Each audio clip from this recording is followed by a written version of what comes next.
Well, for those of you who don't know me, I'm Jillian Segal, the President of the Executive Council of Australian Jewry, and next to me is Alex Rivchin, the co-CEO, and you might have seen him a bit on television recently.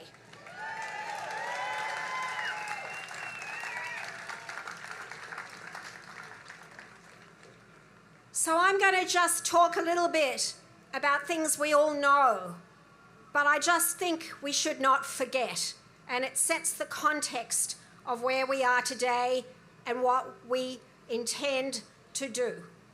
So when the terrorist organisation Hamas attacked on October 7, it was Israel's 9/11. 1,200 innocent people were attacked and butchered, including, as we know, babies, children, entire families, old people, including Holocaust survivors.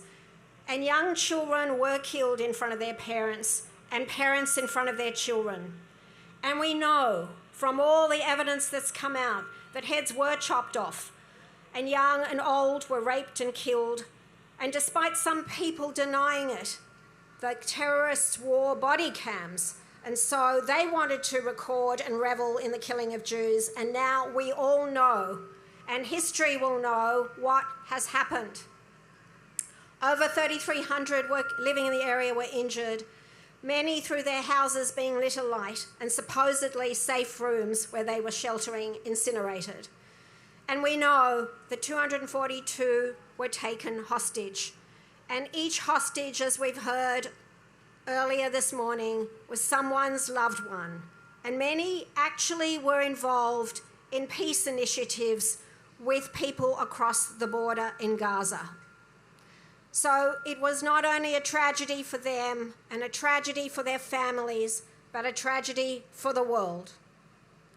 They, and indeed the dead, represent not only Jews, but as we know, people from over 40 nations, making this a global catastrophe. Killing and hostage-taking was just indiscriminate.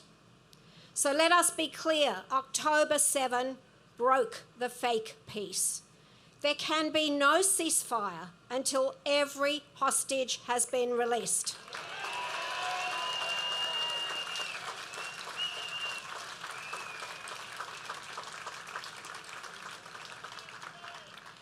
There can be no ceasefire until the power of Hamas to threaten innocent communities has been vanquished.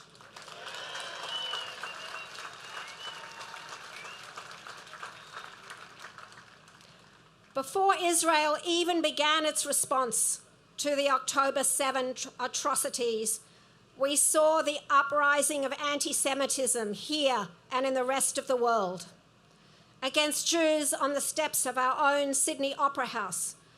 And we now have ongoing waves of anti-Semitism in our community, washing over us, frightening and shocking hate-filled speeches by imams, a procession of motorcycles through the east in order to intimidate us, and anti-Semitic incidents on the ECAJ's assessment have soared by at least 400% since October 7.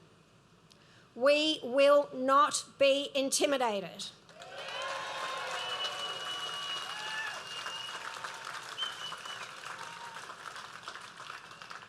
I don't think many of us envisaged that so much virulent anti-Semitism was just below the surface, and that it would be a terrorist attack on Israel to unleash all this over the world and on our previous peaceful existence. We all yearn for peace in the Middle East. But as we know, as Lord Rabbi Jonathan Sacks stated, one cannot make peace with those who deny one's right to exist.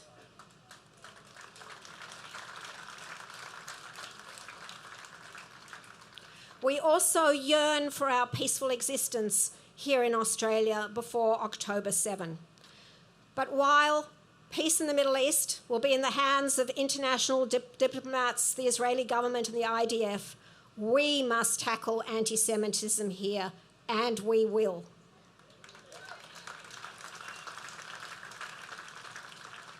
I want you to know that in our support of Israel, in our defence of the Jewish people and our way of life, in ensuring that the plight of the hostages remains in the forefront of everyone's minds. In our fight against anti-Semitism, we cannot and will not waver, and we cannot rest. For ourselves and for Israel, we must remain strong and effective. Thank you.